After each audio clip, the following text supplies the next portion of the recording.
দুষ্টু কোকিল ডাকে রে কুকু কুকু কুকু কুকু মনে বাঁশি বাজে রে কুকু কুকু কুকু কুকু। আমাদের মেগা স্টার শাকিব খান আমার গানে অ্যাপিয়ার করেছে। আমার কাছে মনে হয় উনি ফেসবুকের শেয়ার এটা তো আসলে ওনার অন্য একটা মানে বিষয়, লাইক সোশ্যাল মিডিয়াতে। উনি সিনেমাতে ওনার যে ডান্স স্টেপটা আপনারা দেখতে পাচ্ছেন, যে গানের ওই জায়গাটা যেখানে উনি আসলেন স্টেজে, ঢেকে ঢেকে চলে আগুন জলের ছিটায় নেভে না, খোলা আছে মনের দুয়ার বাইরে তুমি থেকো না। ওটাই তো অনেক বড় পাওয়া। ওটাতেই তো মানুষ খুশি হওয়া উচিত যে গানেই তো শাকিব খান নিজেকে শেয়ার করেছে। সেটাই তো আমার জন্য খুবই আনন্দের। আই থিঙ্ক সবার ওইটাতে খুশি হওয়া উচিত যে এত সুন্দর একটা গান সবার কাছে অ্যাকসেপ্টেড এবং মেগাস্টার নিজে ওটাতে পারফর্ম করেছে। নিজের গানে কোনো শর্ট ফিল্ম করেছেন?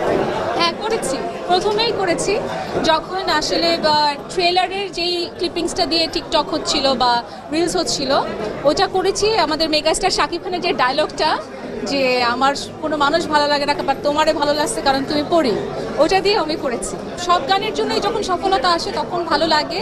বাট কুকু আমি বলবো, মানে দুষ্টু কোকিল বলবো যে এটা সবচেয়ে শর্টেস্ট টাইমে এটা রেজাল্টটা দেখা গেছে আর কি।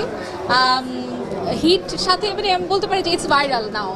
সো ওই ক্ষেত্রে ভালো লাগে। কিন্তু তার আগেও ধরেন দিল দিলের সময় যেরকম ভালো লেগেছে, কিংবা ওহে শ্যাম বা তুই কি আমার হবে রে, এইসবের সফলতাও আমাকে একইভাবে আনন্দিত করেছে। বাট এটা খুব শর্টেস্ট টাইমে খুব, আর যেহেতু এটা অনেক বড় সিনেমা, তুফান নিয়ে অলরেডি একটা আলোচিত সিনেমা, তো সব মিলিয়ে আসলে আনন্দটা একটু ডাবল ট্রিপল হয়ে গেছে।